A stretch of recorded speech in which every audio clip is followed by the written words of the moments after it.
Good day, classmates and ma'am. We are the first reporter, and today we will discuss our report entitled Chapter 2 Competitiveness, Strategy, and Productivity. This topic is about tackling some several reasons and also several ways in a business organization, and the importance of describing and determining their term for us to understand further.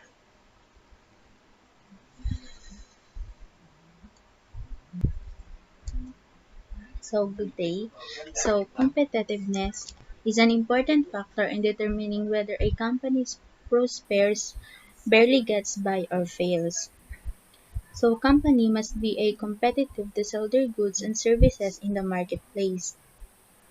Competitiveness is an important factor to determine whether a company succeeds, struggles, or fails. With the help of competitiveness, madedetermine natin if yung company succeeds. Paano nga ba natin malalaman kung yung company successful? Obviously, malalaman nito kung patuloy pa din itong nakatayo or kung epektibo pa rin ba ito sa mga customer. In short, if it's still growing and expanding.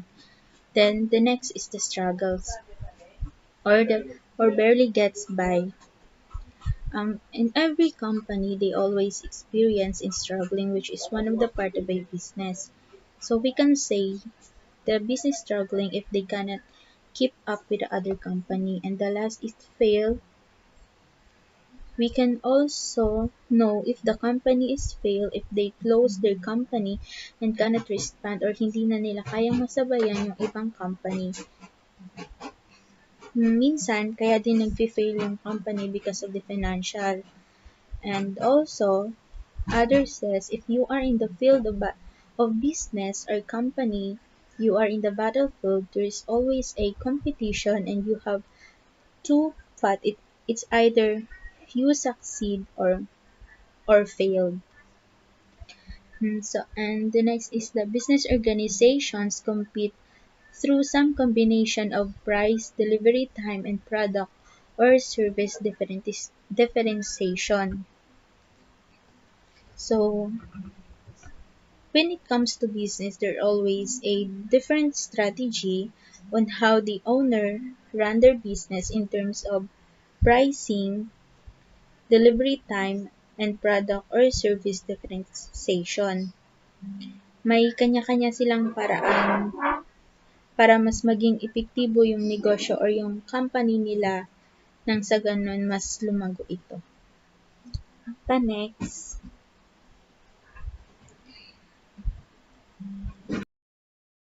There are three ways in marketing influence. First is the identifying consumer wants or needs. The second is the price and quality. And the last is the advertising and promotion. Ano nga ba yung identifying consumer wants and need? It is a basic input in an organization decision-making process and central to competitiveness. When we say marketing, it is where we sell our product. How can you identify the consumer wants and need? Simply, you need to observe kung ano nga ba yung madalas na hinahanap at gusto ng mga tao. Identifying the customer wants and needs is really important kasi doon mo malalaman kung ano ang magandang itayo na negosyo. The second is the price and quality. Are the key factor in consumer buying decision. The price and quality is really important in terms of business kasi dito nakasalala yung magiging kita or benta mo. Kasi halimbawa, nagnegosyo ka tapos yung product mo low quality tas ang mahal pa. Sinong consumer ang bibili nun, 'di ba? Mostly pa naman sa mga tao ngayon ay wise na. Kaya dapat kapag nagninegosyo ka, always consider the quality and price. Lalo na sa quality, dapat talaga maganda para mas madaming bumili tsaka syempre, kailangan mo din i-consider yung presyo mo kasi maganda nga yung quality mo pero napakamahal naman. E di ang tendency ang makakabili lang nun yung mayayaman. So, kailangan pantay, pan, pantay at maganda yung quality. Tapos, swak sa budget yung presyo para mas madaming buyer ang bumili. And the next is advertising and promotion. The last is advertising and promotion. It is the ways of organization can inform potential customers about features of their products or services, and it also attract the buyers. Yung advertising and promotion, kailangan din ito at ginagamit din to ng mga owners or yung ng mga company para ma-promote yung product or business nila. And it is one of their strategy to attract their buyers. For example, si Lee Min Ho. Nag-promote siya ng product ng bench. Tsaka syempre sikat si Lee Min Ho, mas maraming bibili nung ano na yun, nung product na yun kasi nga sikat, tas feeling just tas sikat yung damit. Yung kaya isa din yun isa din yun na importante factor yung marketing influence para ma-promote yung business mo. Next.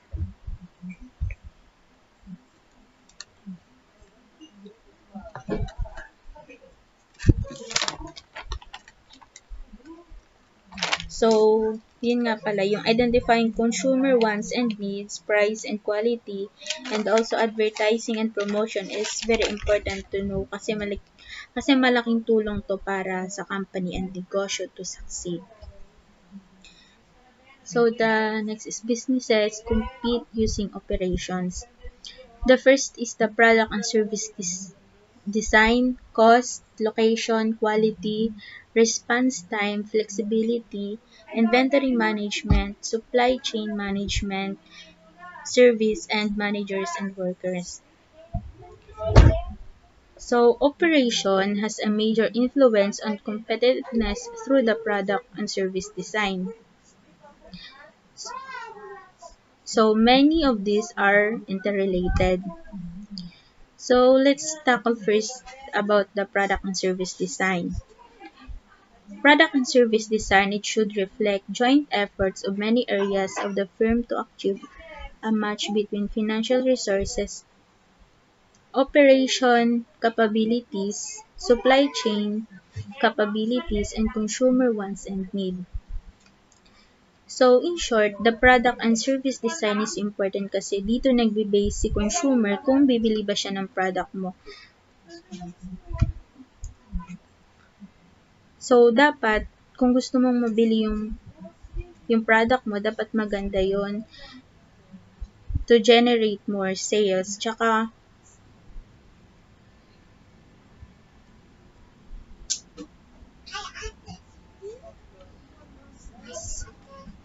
so dapat, you must consider the special characteristics or features of a product or design kasi it is a key factor in consumer buying decision. The next is cost.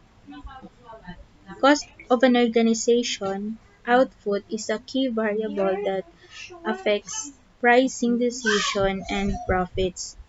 So, yung cost, importante kasi dito nagbe-base or dito mo malalaman kung effective ba yung business or company mo. Kailangan reasonable yung cost mo, yung hindi mahal, hindi rin mura, yung sakto lang. Yung hindi ka malulugod kasi baka magtayo ka ng business tas ang mura ng paninda mo. Oo, maraming bibili nun, pero lugi ka naman. Kaya dapat yung sakto lang. You must compete so that you can put a right cost to your product. So the next is the location. It is one factor in operation kasi you must consider the location in your business. It must be convenience for your customer. Location near inputs can result lower inputs. Dito, yung location, isa nga din siya sa importante kasi kailangan mag-survey. Kailangan mag-survey ka kung saan maganda ilagay yung business mo, yung hindi mahihirapan maghanap at dapat madaling makita ng mga customer para mas madali mong mabenta yung product mo.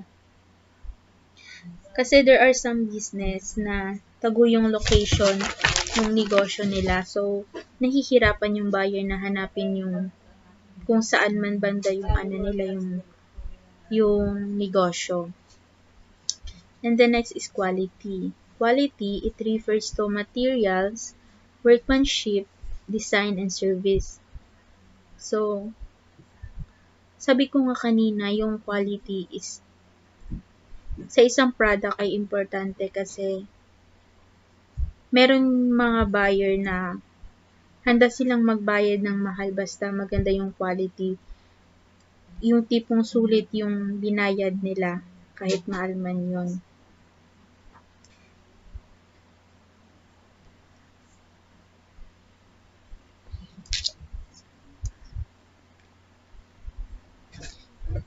The next is the response time can be a competitive advantage. One way is quickly bringing new or improved or service to the market.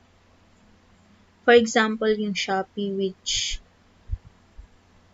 we always order. So, diba, hindi naman maiiwasan na gusto mong ibalik yung binili mo kasi na may sira. So, if you are a seller, you must quickly respond in that kind of situation para mas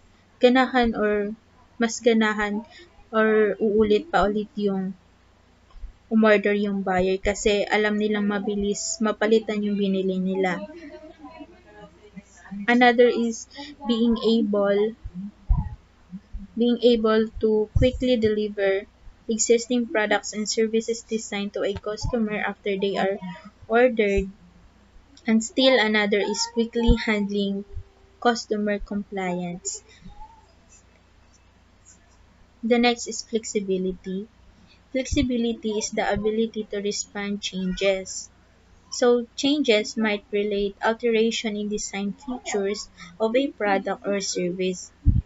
Dito kailangan you always ready to all the changes lalo na ngayon na maraming mga small business. So in tendency, mas maraming product na napoproduce. So dapat meron ka ding ganun para makasabay ka sa flow. Kasi sa negosyo, there's always a changes in supply and demand. The next is inventory management. Inventory management can be a competitive advantage by effectively matching supplies of goods and goods with demand.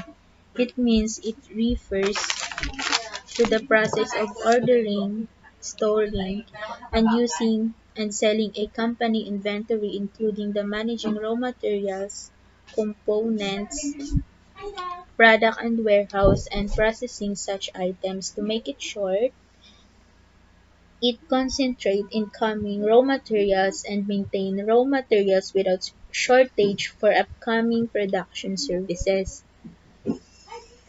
And number 8 is the supply chain management. Supply chains management, it involves in coordinating internal and external operation. When we say internal and external operation, they are the buyer and the supplier. To achieve timely and cost-effective delivery of goods throughout the system. So, supply chain management is centralized in goods and services. It is a process of managing all the process from incoming raw material to finish goods dispatch. And number 9 is the service. Service might involve after sale activities. customer perceive as value added, such as delivery, setup, warranty works, and technical support, or it might involve extra attention while work in progress, such as courtesy, keeping the customer informed, and attention details. So, di ba kapag buyer ka, gustong-gusto natin yung ini-inform tayo ng seller kung nasaan or ano na ba nangyari sa panamili natin sa kanila. Tas kapag maganda yung naging response nila, mas mabilis natin silang ma-rate as in good in service if they are. It is said good service quality tend to be more profitable and grow faster. So the last is the managers and workers. Managers and workers are the people at the heart and soul of an organization, and if they are competent and motivated, they can provide a distinct competitive edge by their skills and the ideas they create. One often overlooked skill is answering the telephone. It is how complaint calls or requests for information are handled can be a positive or a negative. If a person answering rude or not helpful, that can produce that can produce a negative image, while if the calls are handled promptly and cheerfully, that can produce a positive image and potentially competitive advantage. So, all in all, kung nagamit magagamit mo tong lahat ng operations na to, mas magiging maganda yung daloy ng business or ng company mo kasi bawat isa merong katangian na dapat hindi mawala in order to succeed your company or business. Yun na. Pa-next ulit.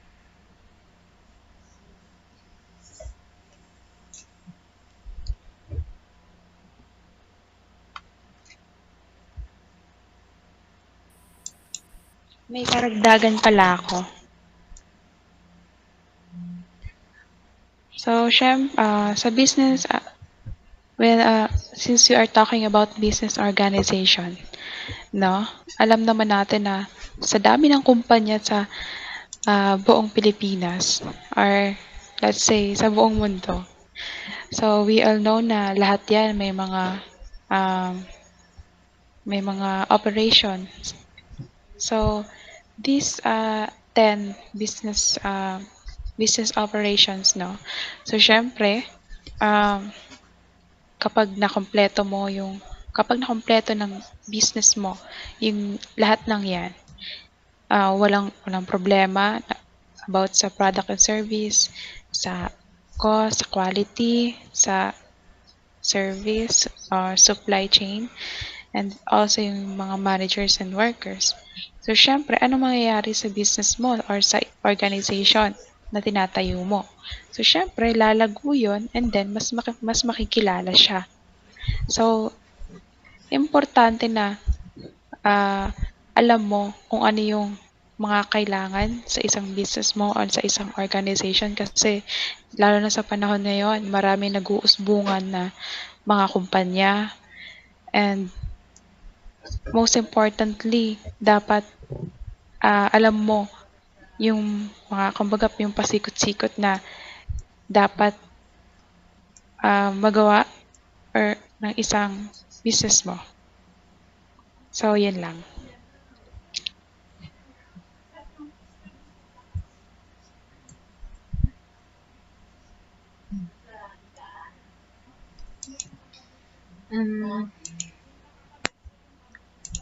Okay, thank you. So, why some organization fail? So, ito yung mga dahilan kung bakit yung ibang organization or company nag-fail. The first one is the neglecting operation strategy. So, neglecting operation strategy is when we say neglecting, it means fail or failed in company While the operation strategy, it is the part of the business that produces and distributes goods and services. So, all in all, if you are failed in operation strategy, you cannot properly run your business kasi operation strategy provide a plan for the operation function so that it can make the best use of its resources and provides the ability to improve the products, services, and processes. So, kaya nagfi-fail yung ibang organization or company kasi they are they I think they didn't know how to operate properly in terms of in terms of their strategy. That's why.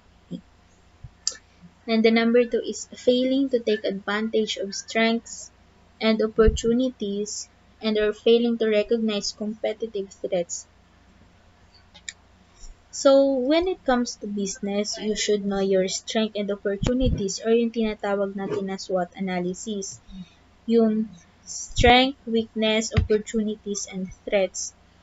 Kasi yung SWOT analysis, malaking tulong to para matulungan mo yung sarili mo or yung business mo kung saan ka mas magaling at kung ano ang dapat na i-improve yung kulang sa'yo at to minimize risk and take the greatest possible advantage of chances for success. Kaya isa din ito sa mga dahilan kung bakit nagpe-fail. Di nagpe-fail. Di kasi nila masyadong na-recognize yung kanilang mga strength, weakness, opportunities, and threats. And the next is too much emphasis on short-term financial performance at the expense of R&D. When we say short-term, it focuses on strategy enable stability and quick wins, as well as more frequent target achievement goals. So, kaya din nag-fail din because of the short term kasi they they are owners na yung layunin nila ay yung pricing or capital in which a firm aims to make such as profit as possible as quickly as possible. Gusto nila yung madali ang kita sa madaling panahon para wala silang patience sa business nila kasi gusto nila pag nagnegosyo sila kailangan meron agad silang makukuhang pera. And the next is too much emphasis in product and service design and not enough on process design improvement.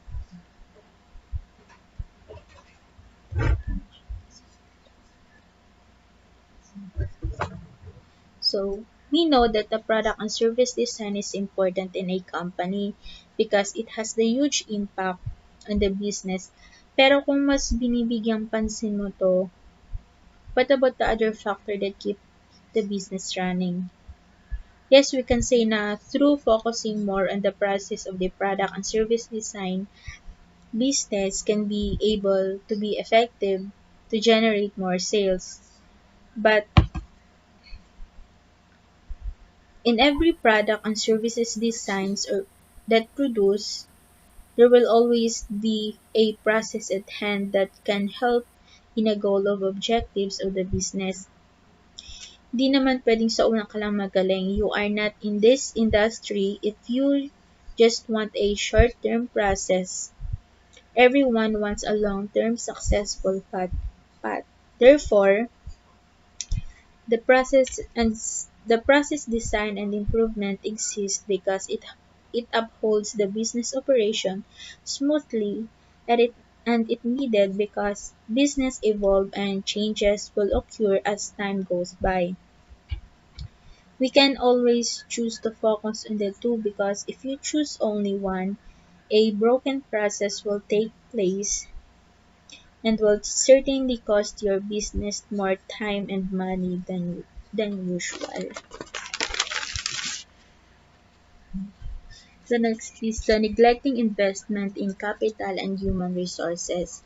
When we say investment, it is the action or process of investing money for, for profit or material results. While when we say capital, it is the money. So neglecting investment in capital and human resources, it means that you are lack in hiring and training personnel, parang hindi mo sila nasuri ng maayos, yung basta-basta mo na lang silang tinanggap. That's why you are failing in human resources. While when we say investment in human resources, businesses can invest in general human capital, which is an investment into a specific or general training that enables acquisition of general knowledge usable in various companies that results in higher future expected return of investment. Kaya isa din to kung bakit nagfe-fail yung organization. The next is failing to establish good internal communications and cooperation. In every business, communication and coordination is important. Why? Because miscommunication is a message that is unintentionally misleading, ineffective, or offensive. Communication tends to amongst the most complex of endeavors due to the complexities of the social thought processes and natural language. Without the presence of communication, there are improper disclosure of information can happen. Yung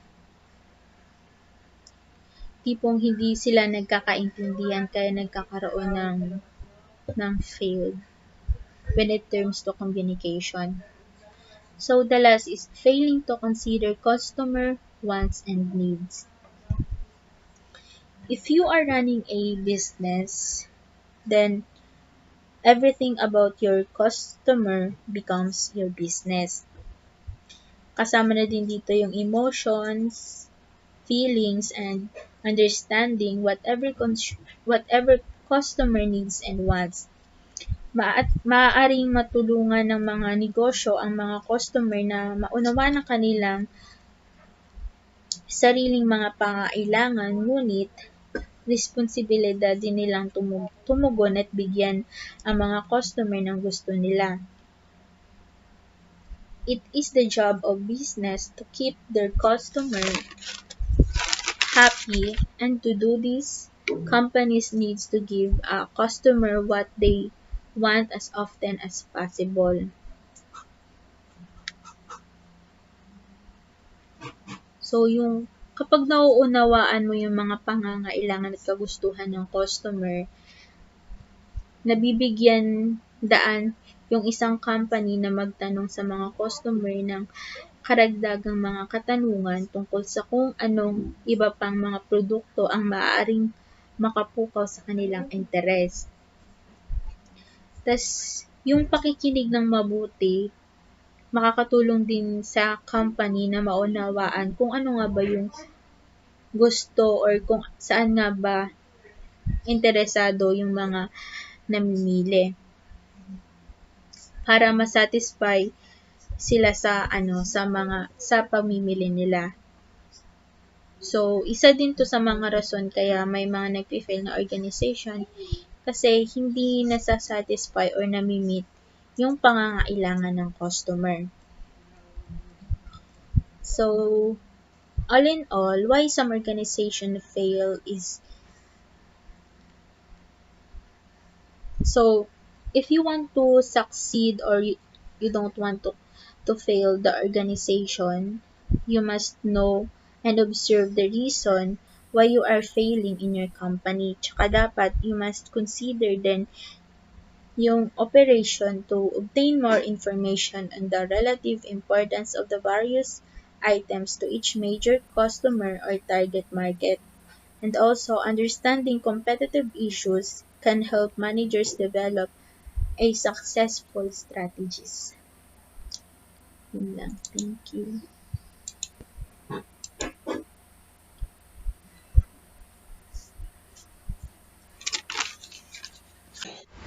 Next part of the chapter 2 is mission and strategy. So, since we are talking about business organization, so syempre di naman nawawala yan, no? Okay, so let's start. So, mission, the reason for our organization's existence. So, ito is very self-explanatory naman na to, no? Kasi kahit saan naman sigurong kumpanya, even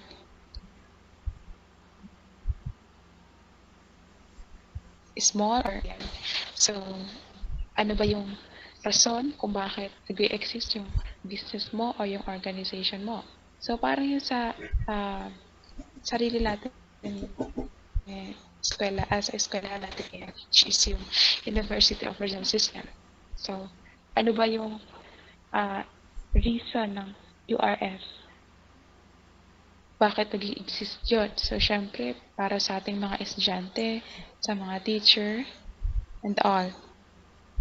So, sa mission, we have here mission statement. So, what is this all about?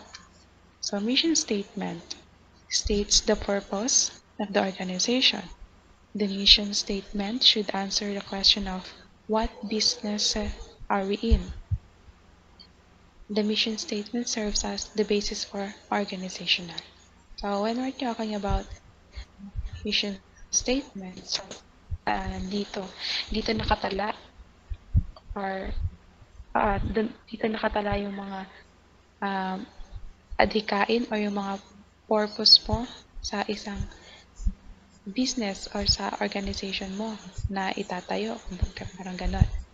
So, syempre, nandito rin yung tanong na dapat sinasagot ng isang business.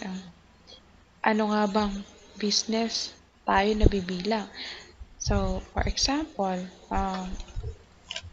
business or jewelry, ganun. So, nagbibenta ka ng alahas, mga ganun, mga hikaw, bracelets, and all and all.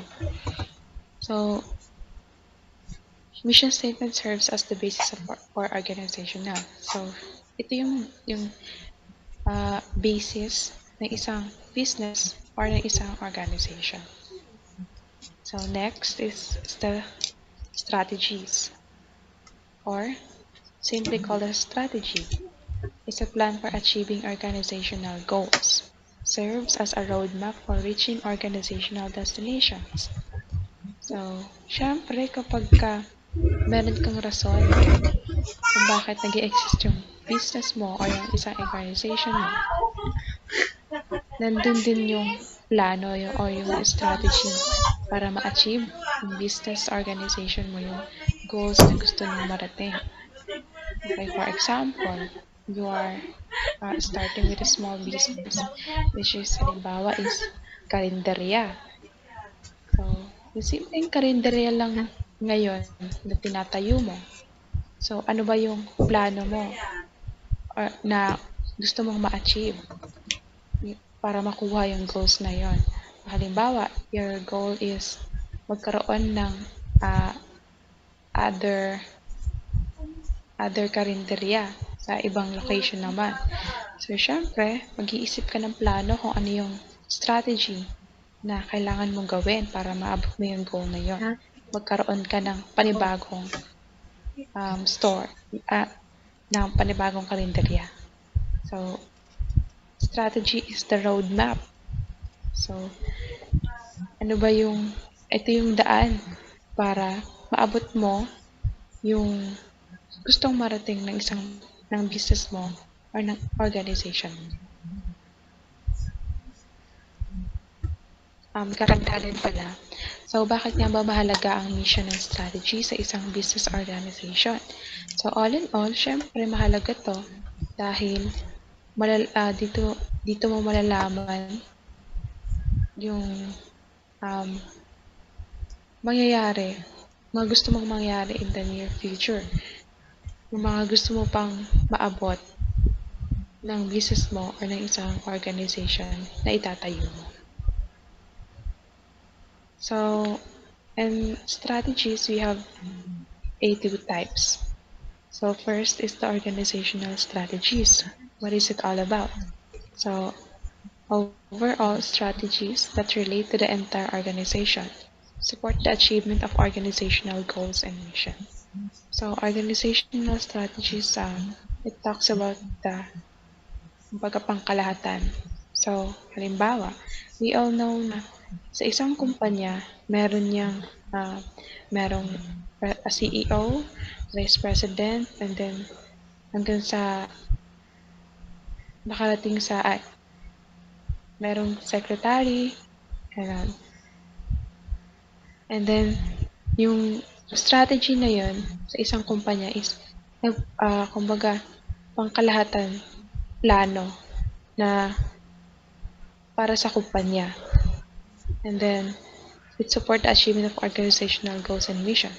So, syempre, since you are in a organization, so andun yung supporting each other para ma-achieve yung goals ninyo para sa kumpanya or para sa business organization ninyo. Second one is the functional level strategies. Strategies that relate to each of the functional areas and that support achievement of the organizational strategy. So ito naman, kung kanina is all about, talks about the organizational, pangkalahatan. Ito naman, tumutukoy lang siya sa functional areas na uh, may, may mga strategy. Halimbawa, di ba kasi di ba sa isang kumpanya meron yung iba't ibang department. We have that the HR department. Correct me if I'm wrong na lang po. No? Merong HR department, merong sa fund, ganon. So, each of the department, syempre, merong strategy. Yung mga na supporting, ano ba yung strategy, yung goal nila, syempre, para maayos yung or makamit yung goal na yon.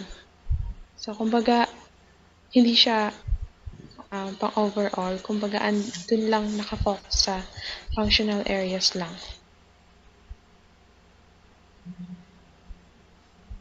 So, sa mission and strategies mapasok at nandito rin yung tactics and operations.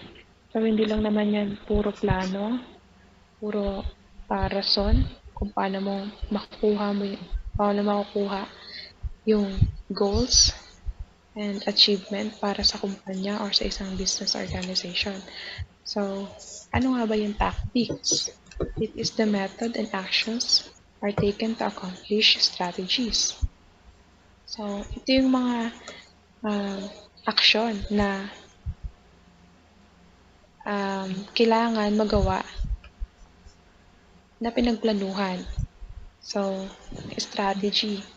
So, it also talks about the how-to part of the process. So, andun yung tanong na paano ko nga ba magagawa yung, or paano ko makukuha yung ganong goal. So, syempre, action.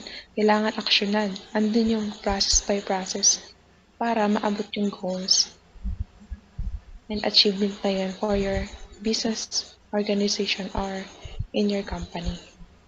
So next is the operations, the actual doing part of the process. So syempre, hindi lang naman to puro plano gaya ng sinabi ko kanina or hindi lang naman siya puro tanong na uh, kailangan sagutin. So syempre, andun din yung gawa.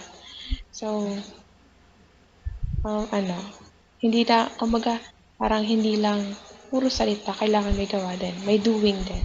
May process. Ika nga. So, hindi naman siya mabilis na makukuha yung goal na yun para sa business mo or sa organization mo. So, syempre, by process. And that na kailangan may doing part or yung may gawa.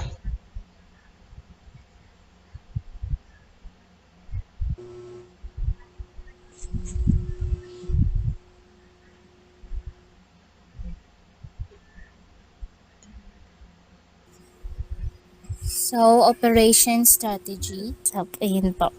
So, operation strategy is narrower in scope, dealing primarily with operation aspect of the organization. Organizational strategy, it provides the overall direction for the organization. It is broad in scope, covering the entire organization. So, yung organizational strategy, siya daw yung nagbibigay ng pangkalahatang direction sa isang organization. So, malawak yung nasasakupan nitong organizational strategy. Hindi katulad ng operation strategy, maliit lang siya.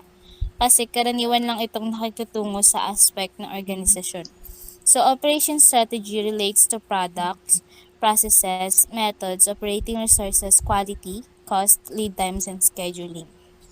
In order na maging truly effective ito, importante na malink yung operation strategy sa organizational strategy.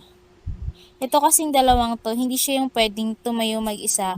Sa halip, formulation of organization strategy should take into account the realities of operation strengths and weaknesses, capitalizing on strengths and dealing with weaknesses. Katulad na operation strategy, kailangan consistent siya sa overall strategy ng organisasyon at iba pang function o hawak ng isang organisasyon. So, in other words, o para mas madali natin maintindihan, yung organizational strategy, tumutukoy siya sa long-term plans ng company para ma-achieve yung intended nilang goals and overall success. Ito rin ay nagdi-deal sa overall plan na dinidevelop mismo ng mga top management since yung firms nila, mas gusto nilang parang maging success mismo sa pera. So, habang yung operation strategy naman, related siya sa effective and efficient use ng company's resources para ma-produce ng goods and deliver services. Sa operation strategy, ang firm manager ay kailangan magkaroon ng mga plano na ma-optimize ang pagpapataas ng kumpanya. Next.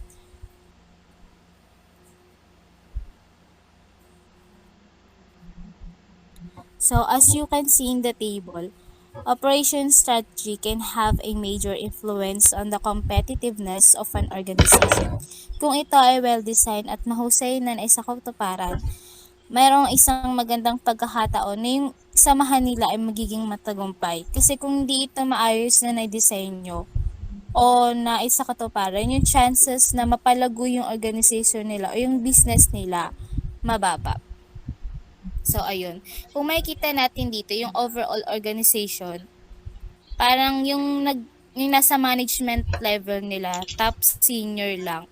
Well, yung operation naman, sa management level niya, andyan yung senior, middle, low, ganun po. So, next.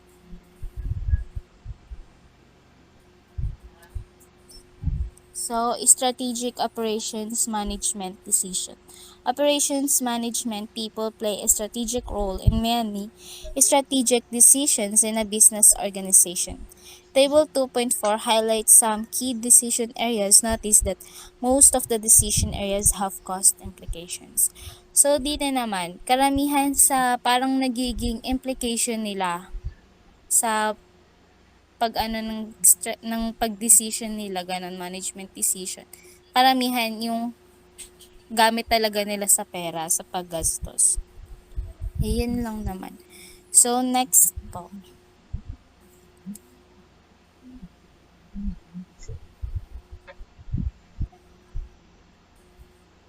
So, quality and time strategies.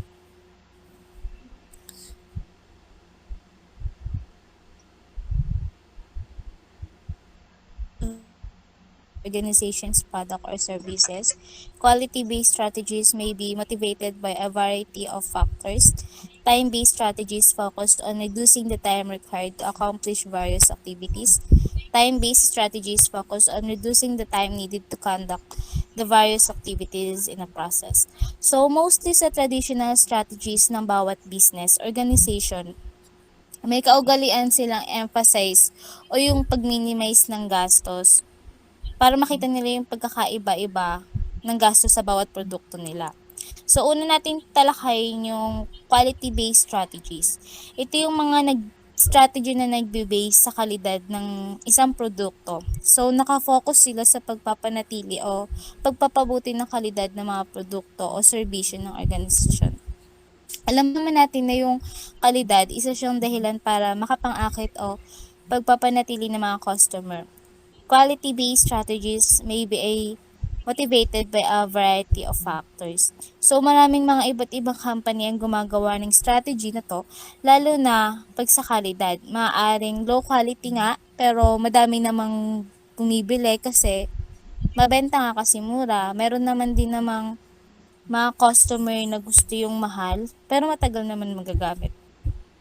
So kapag sinpansin din yung gantong strategy, maaari ding maging part pa ng ibang strategy tulad ng sa pagbawas ng gastos, increased productivity or time, na lahat naman ay nakikinabang mula sa quality. Pangalawa naman yung time-based strategies. Ito yung nakafocus sa pagbawas ng oras na kailangan nila para makamit o magawa nila yung iba't ibang mga activities. Halimbawa dito yung bumuo sila ng mga bagong produkto o serbisyo at i-market agad yung mga produkto nila, tapos tumugon sa mga customer demand o maghatid ng mga produkto o magsagawa ng iba pang serbisyo. Sa paggawa nito ng organization seek improve service to the customer and to gain a competitive advantage over rivals to take more time to accomplish the same tasks. So, sa pamamagitan kasi nitong time-based strategies, yung gastos nila mas bumababa. Kasi nga 'di ba, halimbawa kung yung mga trabahador mo, may limit lang yung time nila sa pagtatrabaho, pero kailangan nilang maabot yung product na kailangan nilang magawa. So, parang less talaga sa halimbawa sa pasahod sa trabahador ganun. So, ayun din, kung dito sa time-based strategies, yung halimbawa yung mga time na dapat nagtatrabaho sila, pwedeng i-ano na lang nila yun sa mga complaints ng customer, gano'n, pag-deliver ng mga products. So, madami silang pwedeng gawin, lalo na kung ayan. Then, next po.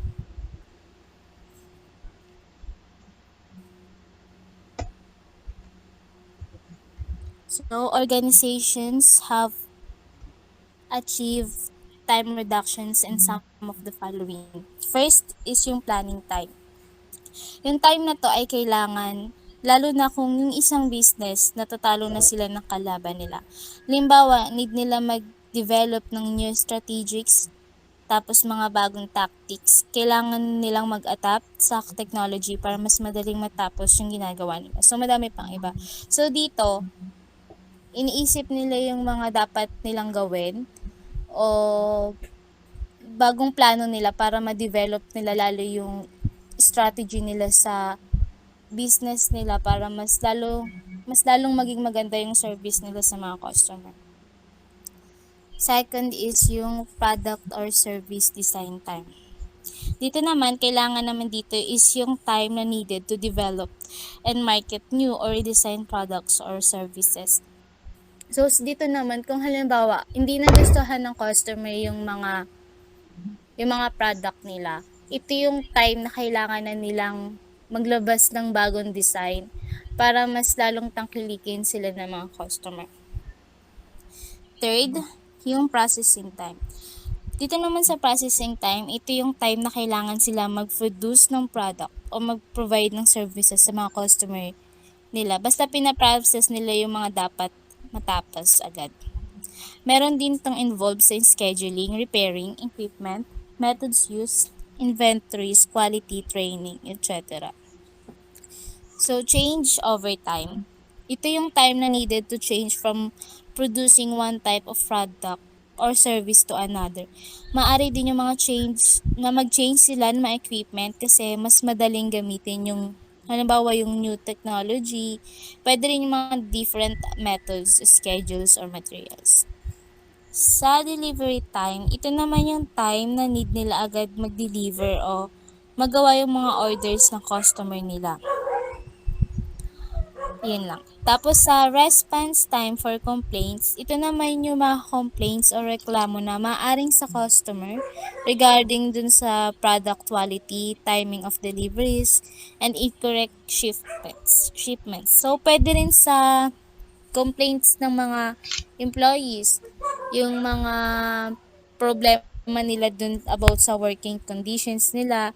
Example, yung safety, yung lighting, heat or cold, equipment problems, or yung quality problems.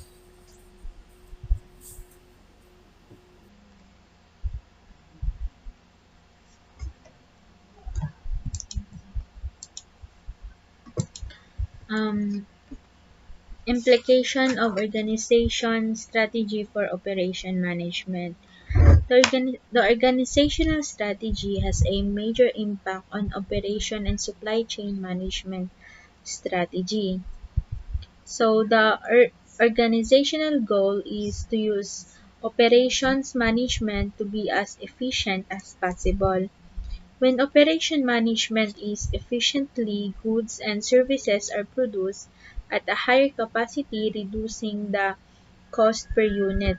Business leaders needs to consider all strategies that improve efficiency and company profitability. For example, improving the creation, yung wala kang nasasayang na mga materyales. So, sa pamamagitan nun, mababawasan yung mga nagastos mo kasi lahat ng materials na gamit mo in a right way.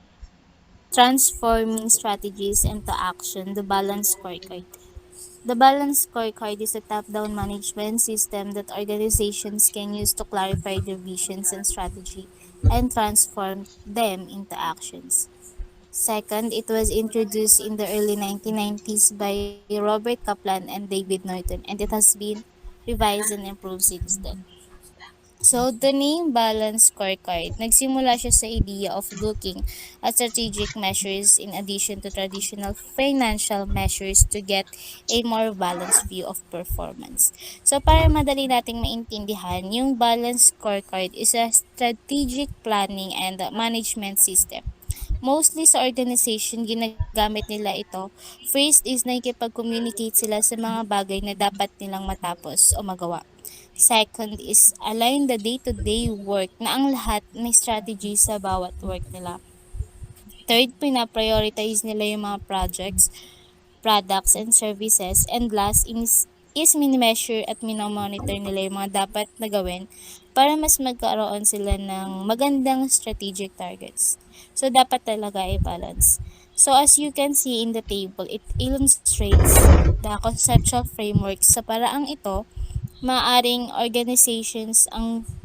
maraming organizations ang gumagamit nito o gantong strategy. Sa table na to, makikita natin yung mga organization strategy and their implications for operations management.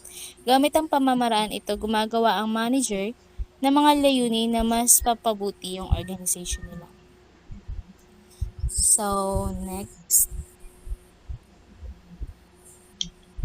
So, may kita naman dito sa larawan na to, yung apat na perspective para balansehin ang strategy objectives.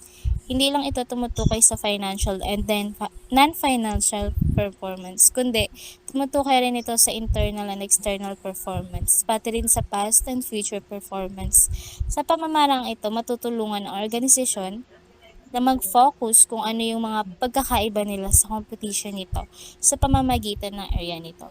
So, dito nila makikita yung dapat nilang gawin na strategy objectives para mas lalong mapaganda nila yung organization nila. So, yung next po. So, this is an example of balanced scorecard factors. It has some key examples of factors for key focal points. Although yung balanced scorecard helps focus managers' attention sa mga strategic issues and implementations of strategy, importante din na malaman natin na hindi naman ito talagang mahalaga para maka-formulate tayo ng strategy. Nagiging gabay lang ito sa atin. So, bukod dito, hindi rin ito gaanong binibigyang pansin ng mga suppliers and government regulations. So, these are closely linked at ng mga business organization ay dapat maging aware sila sa magiging impact nito sa mga areas nila. Otherwise, organization may be subject to attack by pressure groups and risk damage to their reputations. So, as you can see naman dito sa focal points, halimbawa sa suppliers, dito sa may factors niya, meron dito yung delivery performance, quality performance, number of suppliers. So, dito makikita yung halimbawa suppliers, ano yung dapat na gawin niya, ganun. Internal processes, ganun din, kung ano yung mga dapat gawin, tapos sa mga employees din. So, yun lang po. Next.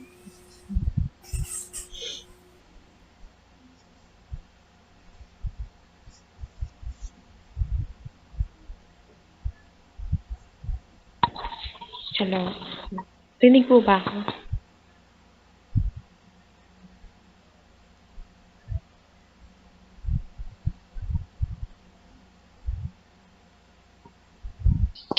So, ayan. Productivity. Productivity is a measure of the effective use of resources, usually expressed as the ratio of output to input. So, ano nga ba yung productivity? So, kapag sinabi natin productivity, ito yung sinusukat yung um, mga nagamit or mga resources na ginamit sa isang business organization or sa isang kumpanya. So, productivity measures are useful for tracking and operating units' performance over time and judging the performance of an entire industry or country. So, dito, sinusukat yung mga operating units or yung performance over time sa isang business organization or sa isang kumpanya. So, yung performance din ng isang industry or sa even sa buong country. So, gaano nga ba ka-importante yung productivity or why productivity matters? So, first, higher productivity is linked to higher standards of living. So, syempre, kapag mataas yung productivity, nandun yung um, mataas na standard ng pamumuhay or yung, kumbaga, hindi naghihirap yung buhay ng isang, correct me if I'm wrong, sa isang tao, sa isang kumpanya, ganun. So, as an economy replaces manufacturing jobs with lower productivity service job, it is more difficult to maintain high standards of living. So, ayun nga. So, yung high productivity, no, kapag yung ekonomiya is, yung mababa yung Mandahan. pag-offer ng mga trabaho sa mga tao. So, syempre, mas mahirap i-maintain yung mataas na antas ng pamumuhay. So, the second one is higher productivity relative to the competition leads to a competitive advantage in the marketplace. So, dito naman, nandito, papasok dito yung pricing and profit effects. So, kapag ka yung competition, no, sa isang business, no, since di naman yun nawawala, kasi sa dami ba naman ng business, no, sa sa industry or sa ekonomiya. So, merong bumabagsak, merong lumalago. So, dito pumapasok yung pricing and profit effects. So, syempre, kapag yung pricing is sobrang taas, and then yung quality is hindi naman applicable doon sa price. So, there's a possibility na yung business mo is malugi. And yung kita is bumaba. So, anong So, syempre para mapanatili yung high productivity, so andun pa rin dapat yung competitive advantage mo o ninyo sa business na tinatayo ninyo. So, for an industry, high relative productivity makes it less likely it to be supplanted by foreign industry. So, dito tumutukoy naman sa industry. So, syempre, um, yung productivity, um, mas nagle-less siya kapag pumapasok yung mga um, business ng taga-ibang bansa or yung mga foreigner na nagtatayo. Halimbawa, um, yung business from ibang bansa and then nagtatayo sila dito ng um, another business nila para kumita. So, dun pa lang, mas magle-less or um, possible na yung high standard of living is hindi na ma-attain kasi may uh, may other business organization or company na pumapasok from other country. So sa productivity, since kaya ng sinabi ko kanina, it is measuring the use of resources. So, meron tayong tinatawag na productivity measure. Productivity, nakapaloob dito yung productivity measures since just like what I'm discussing lately, productivity is measuring the use of resources and especially it is expressing the ratio from output to input. So, yung mga nilalabas mo resources and then yung mga pumapasok galing sa nilabas mong resources. Kumbaga yung input. So, productivity measures. So, we have here the productivity and then output divided by input. So, under niya is yung partial measure. So, yung output natin is laging nasa taas since um, okay, so output divided by single input, then output divided by labor, then output divided by capital. So, we also have that multi-factor measures, which is output divided by multiple inputs, and then output divided by labor plus machine, and then output divided by labor plus capital plus energy. And then yung total measure niyan, so sa madaling salita, yung output na nasa itaas kung makikita nyo. So, pasensya na hindi po masyadong naayos. So, yung output na yan is tumutukoy yan sa goods or services na pinuproduce ng isang kumpanya or ng isang business organization.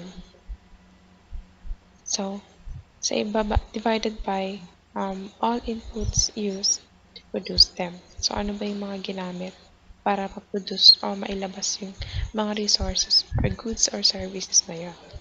So, para mas maintindihan, so I have here the example kung makikita nyo. So, given na siya. So, merong units produced which cost of $5,000. And then the standard price, let's assume it's $30 per unit. And then the labor input or 500 per hour. So we have also the given of cost of labor. And let's assume it also $25 per hour. And then yung cost of materials, which is $5,000. And cost of overhead is yung 2 times labor cost. So, paano natin siya um, uh, um, yung solution niya. So, paano yung solution niya? No? So, yung multi-factor productivity is yun yung susundan natin. Yung output divided by labor plus material plus overhead. So, kung makikita nyo, since we are talking sa units, so yung units produced is $5,000 times the $30,000 per unit, which is yung standard price. So, pag binultiply natin yung dalawang yun, ang lalabas is $150,000.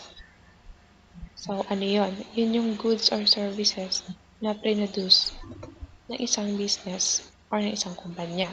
So, let's assume that. Okay, so sa ibaba naman,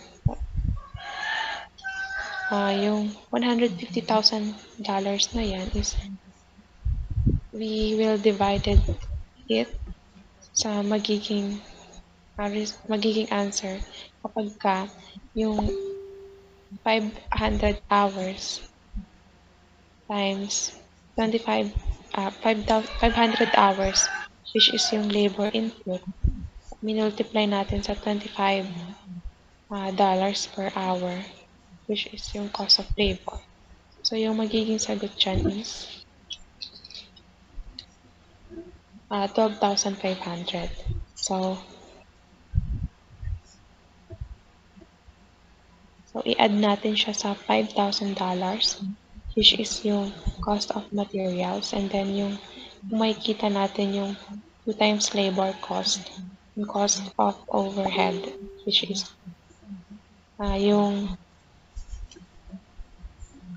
yung labor input, and then yung cost of labor is minultiply, and then minultiply ulit by 2. So, ang sagot is 25,000. So, kung sasamuhin mo, $150,000 yung produce mo na goods and services. So, yung all inputs naman na ginamit para ma-produce yun is 42,500. So, yung $150,000 na yan is we will divided it to 42,500. And then, yung magiging sagot is 3.5294. So, yan yung magiging total measure niya or yung multi-factor productivity. So, ano yung implication of unitless measure of the productivity? So, in my own opinion, no, based on this example, so, siguro bumaba yung measure is mababa siya, no?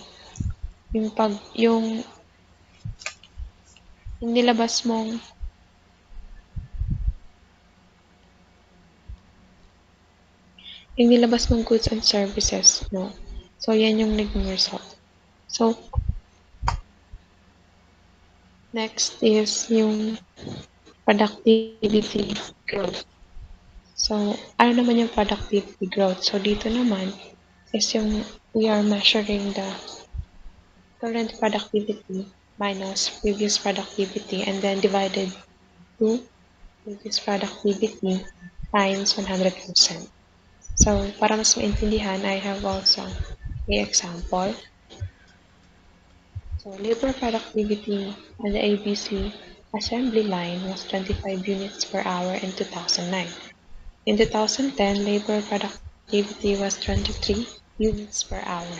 So, what was the productivity growth from 2009 to 2010 in the process? So, yung solution, simple lang yung solution niya. So, current productivity natin is yung 23, 23, which is yung 23 units per hour in 2010. So, minus lang natin siya sa 25, which is yung previous productivity in 2009. So, kapag minus natin sila, and then dinivide sa 25, which is yung previous productivity, ang magiging sagot is negative 0.08. And then, imumultiply natin siya sa 100%. So, yung magiging sagot is negative 8%. So, dito pa lang yung productivity growth, no? Negative na. So, ibig sabihin, yung growth ng business mo is, kumbaga, bumaba. And sa loob ng 2009 to 2010, hindi siya tumaas. Since yung naging sagot is negative 8%. So, bumaba siya from since na-compute yung current productivity and then yung previous productivity.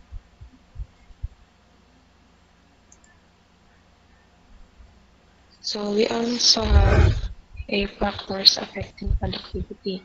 So, ano nga ba yung mga dahilan or yung mga nakaka-apekto sa productivity? Bakit yung high standards of living is hindi natin na-afford? So, syempre, una yung methods. So, kapag hindi maganda yung methods sa high standards of our living or sa isang kumpanya, so, dun pa lang, nakaka-apekto na yon para um, yung ratio is hindi makuha or makommit. So, next is the capital. So, syempre kapag mababa yung kita ng isang business or ng organization or the company. So, kapag mababa yung capital, so, um, there's a possibility na malugi and then yun yung isa sa mga factors na makaka-apekto para hindi natin um, hindi tayo malink sa higher standards of living, which is yung quality. So sir, dito naman, no, kapag sa isang business or sa isang kumpanya, yung quality ng products or goods or services is hindi ganun kaganda. So, dun pa lang, malaki na yung epekto nun sa productivity. So, there's a possibility na malugi yung kumpanya or yung business mo. And also, hindi natin makakommit yung higher standards of living in the economy. So, next is yung technology. So, kasali yung technology dito kasi, lalo na ngayon, technology is really needed na din. And kapag hindi ganon ganda yung performance when we're talking about the technology. So, syempre, makaka-apekto din yun sa productivity ng isang kumpanya or ng isang business kasi yun naman talaga yung pinaka-importante, yung technology. Kasi maraming gamit yun para lumago yung isang business. So, next is yung management. So, importanteng sa isang kumpanya or sa isang business is magkaroon or mayroong management. So, paano yun makaka-apekto? Kapag hindi maayos yung management sa isang kumpanya or sa isang business, dun pa lang, paano mapapalago yung isang business kung sa management mismo is hindi maayos. So, paano makakomit yung higher standards of living sa isang ekonomiya kung ah, dun pa lang sa pagmamanage ng isang business is nakakaapekto na sa isang kumpanya. So, syempre, if there's a factors that affecting productivity, there's also some ways to improve productivity. So, first is develop productivity measures for all operations. So, syempre, para ma-achieve yon yung since we are talking about productivity measures. So, syempre, kailangan yung operations ng isang business or ng isang kumpanya is maayos and kailangan alam ng lahat ng workers. So, next is determine critical or bottleneck operations. So, syempre, para ma-improve yung productivity, kailangan alamin mo din kung ano um, yung mga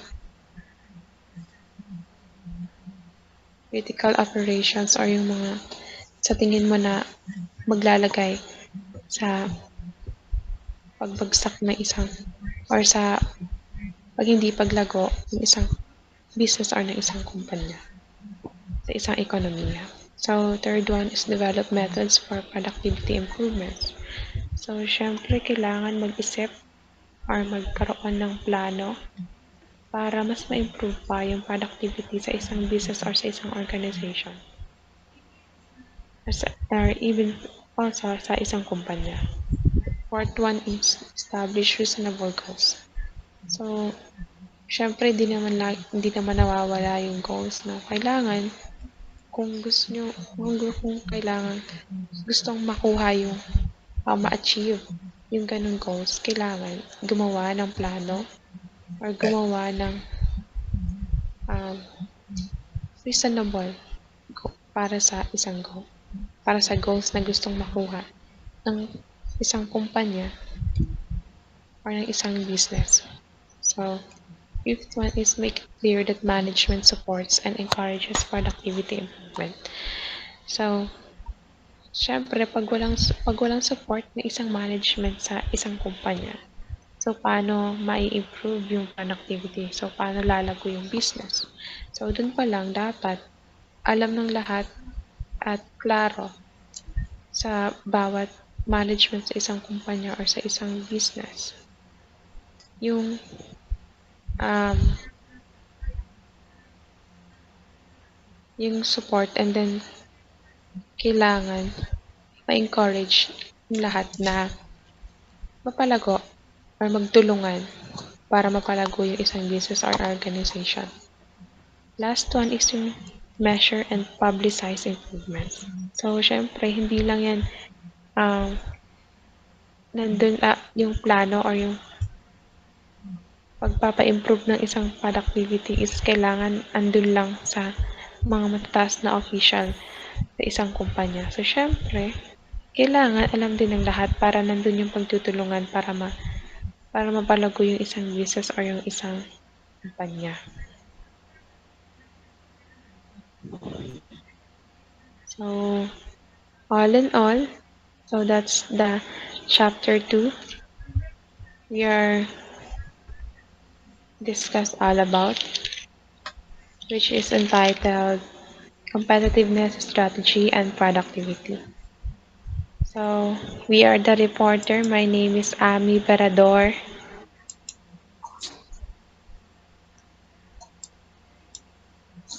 And my name is Jan Alexis Villanueva. Yung support and then kailangan ma-encourage yung lahat na mapalago or magtulungan para mapalago yung isang business or organization. Last one is yung measure and publicize improvements. So, syempre, hindi lang yan nandun yung plano or yung pagpapa-improve ng isang productivity is kailangan andun lang sa mga matataas na official sa isang kumpanya. So, syempre, kailangan alam din ng lahat para nandun yung pagtutulungan para mapalago yung isang business or yung isang kumpanya. So, all in all, so that's the chapter 2 we are discussed all about, which is entitled Competitiveness Strategy and Productivity. So, we are the reporter. My name is Ami Perador.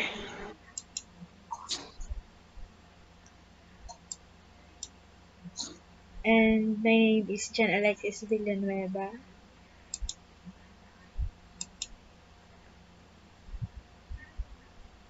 And our member, Janelaika Copino. Thank you for listening.